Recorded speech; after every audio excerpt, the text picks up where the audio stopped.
আমি আজকে এখানে এসেছি খুব আনন্দ করতে পহেলা বৈশাখে আমার বাবাকে নিয়ে সবাইকে নিয়ে এখানে ভালো লাগানোর জন্য।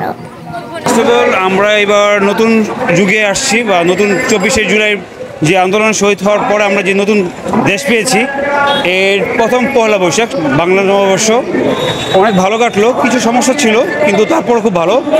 আর আমরা যেটা দেখলাম যে মুখরব ওটা খুব ভালো লাগলো। এইটার মাধ্যমে বোঝানো হচ্ছে যে নেক্সট টাইম যদি কেউ বাংলাদেশে প্রেসিডেন্ট হিসেবে আসে ওদেরও সেমভাবে আমরা দেখতে পাবো ভবিষ্যতে। আশা করি দেশ খুব ভালো যাবে এই কামনা করি নতুন বছর উপলক্ষে।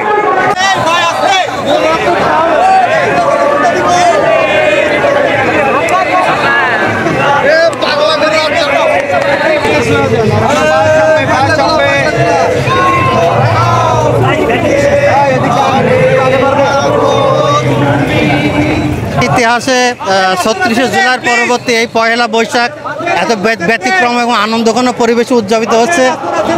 ফিলিস্তিনকে গুলি করে মারা হয়েছে। আচ্ছা, ফিলিস্তিন বোম দিয়ে মারা হয়েছে। হ্যাঁ, আমরা আমাদের হারানো সংস্কৃতি ফিরে পেয়েছি। বিভিন্ন উপজাতি, বিভিন্ন গোষ্ঠী সবাই একাত্ম কাঁধে কাঁধ মিলিয়ে আজ নিজেদের সংস্কৃতি উদযাপন করতে পারছে। এই যে স্বাধীনতা, এই স্বাধীনতায় আমরা চেয়েছিলাম এবং এই স্বাধীনতায় আজ আমরা পেয়েছি। আমরা সবাই আনন্দিত। শুভ নববর্ষ। অনেকদিন পরে এটা হইতেছে আসলে। এতদিন তো সব ওই রমজানের মধ্যে গেছে আনল, তার মাঝখানে এর আগে যা জুলাই আন্দোলন গেছে, আজকে যা সব দেখতেছি সব কি বলবো আর আসলে সবাই গত বছরের থেকে আজকে আমি দেখতেছি বেশি এনজয় করতেছে, কারণ গত বছর যা গেছে সব আপনার রমজানে, অ্যান্ড এই বছর অনেকদিন পরে আই থিঙ্ক খোলামেলাভাবে অ্যান্ড যা পরিবর্তন আসছে ইভেন সরকারের মধ্যেও সব কিছু মিলে আমি যা দেখতেছি সব ইটস ফাইন। আমি এখন পর্যন্ত যা দেখলাম সব পুলিশ অ্যান্ড সামনে র্যাব আছে, তো যা নিরাপত্তা এবং শৃঙ্খলা সব একদম ঠিকঠাকই আছে আমার অ্যাটলিস্ট মানে আমার কাছে মনে হয়েছে। এইটা তাদের হয়তো ইমোশনে অ্যাড করছে, বাট আমি বলবো যে প্রত্যেক শোভাযাত্রার মধ্যে যেসব প্রতীকী মূর্তি ইউজ করা হয় সেগুলো আসলে একভাবে প্রতীকী ইউজ করা হয় যেন কোনো একটা মিন করে, অ্যান্ড ওইটা ওই ফ্যাসিস্টকে বোঝানোর জন্যই ওইসব মূর্তি বানানো হয়েছিল এবং সেটা হয়তো তাদের একটা নিষিদ্ধ দল তাদের হেড করছে অ্যান্ড তারা ওইসব বলছে। অ্যান্ড আমি মনে করি যে সবার বাক স্বাধীনতার ইয়ে আছে অ্যান্ড ওইটা একদম অ্যাকসেপ্টেবল না। মধুর স্মৃতি অবভিয়াসলি আমার বাবার সাথে হবে। মানে আমি যখন ছোটোবেলায়, আমি বিলং করি জামালপুর থেকে, তো ছোটোবেলায় যখন আমার বাবা পহেলা বৈশাখের মেলায় নিয়ে যেতেন অ্যান্ড সব আমি যখন সব বায়না করতাম, তো ওইটা ছিল আমার সব থেকে আপনার মেমোরেবল অ্যান্ড সুইট মোমেন্ট। থাকুক কোনো ওই হইচই মারামারি ধরাধরি মূর্তি পোড়াপুড়ি এই সেই এইগুলো না। পহেলা বৈশাখ আমি তো সেই 2000 যখন এই বটমূলে বোমা বাস্ট হয় তখনও ছিলাম আমি, বুঝছেন। আমার সামনে কত লোক মারা গেছে, এটা এর চেয়ে বড় স্মৃতি আর তো কিছু নাই। সবাইকে প্রথমেই পহেলা বৈশাখের শুভেচ্ছা, বাংলা নববর্ষের শুভেচ্ছা। আমি আশা করি, কারণ এবার আসলে স্বাধীন দেশে স্বাধীনতা উপভোগ করে মানুষ একটু ব্যতিক্রমভাবে স্বতঃস্ফূর্তভাবে পহেলা বৈশাখ উদযাপন করছে।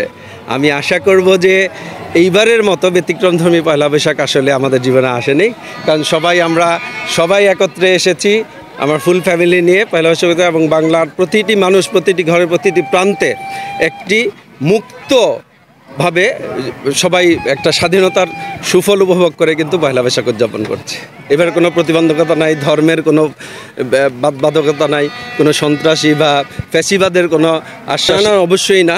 আমাদের বাংলার উৎসব, অবশ্যই বাংলার এটা ঐতিহ্য এবং এটা অবশ্যই আনন্দ শোভাযাত্রাই হওয়া উচিত, এবং পহেলা বৈশাখের যেই মাধুর্যতা, বাংলা পহেলা বৈশাখ, বাংলা নববর্ষ বাংলাতেই হওয়া উচিত। আসলে দেখেন, যুগে যুগে বাংলার এই ক্রিমিনালিজম, বাংলার যেই আভ্যন্তরীণ ষড়যন্ত্র, এটা থাকবেই।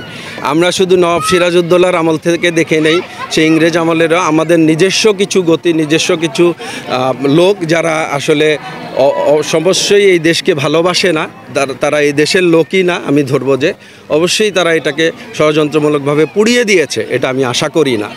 আসি প্রত্যেক বছর সকালবেলায় এসে, তারপর এই রমনা পার্কেই সবসময় আসি, তো খুব সুন্দর। তারপর নাগরদোলায় ঘোরাটা সবচেয়ে বেশি মজা। তারপর এই ফ্যামিলির সাথে আসি, তারপর ঘোরাঘুরি হয়, এটাই। আলহামদুলিল্লাহ ভালো, মাত্রই আসছি, এখনো ফাঁকা, এখনো এত মানুষজন হয় নাই। খুব বেশি মানুষজন হইলে হয়তো তখন বোর হয়ে যাবে, বের হয়ে যাব। বাট আলহামদুলিল্লাহ এখন পর্যন্ত ফাঁকা লাগতেছে, সিকিউরিটি আগের মতনই আছে। আপনারা চাইলে সবাই আসতে পারেন। আমরা রমনায় আছি বটমূলে। তো প্রথমত আনন্দ ছিলই, আনন্দ শোভাযাত্রা ছিল, তো এখনও তো সেই আনন্দই আছে। তো এটা নিয়ে নাম নিয়ে ইস্যু না করে আমার মনে হয় সবারই আনন্দ উপভোগ করা উচিত। খুব সুন্দর আয়োজন, সেই সাথে অনেক সেফটি, নিজেকে অনেক সেফ মনে হচ্ছে। ভালোই, সবকিছু সুন্দরই হচ্ছে।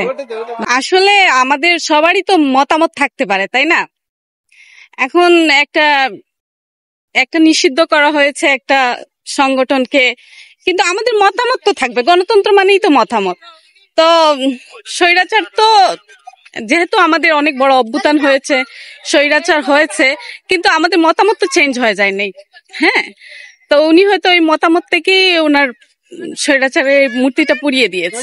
পহেলা বৈশাখে মধুর স্মৃতিতে এই যে বাচ্চাদেরকে নিয়ে সবার সাথে মজা করছি, যেমন এখানে কোনো আলাদা কেউ নাই যে হিন্দু, মুসলমান, বৌদ্ধ, খ্রিস্টান, আমরা সবাই একসাথে মানে উদযাপন করছি দিনটা। আজকে ঘুরতে আসছি, ঘুরবো, এরপর দেন আম্মুর সাথে আবার বিকেল বেলা বেরোবো। এখন নানার সাথে বেরোইছি, পরে বিকেলে আমরা ফ্যামিলি মিলে সবাই ঘুরতে যাবো। না, এখনো কিছু খাই নাই, খাবো করতেছে, পরে খাবো। ব্রেকফাস্ট এখনো হয় নাই।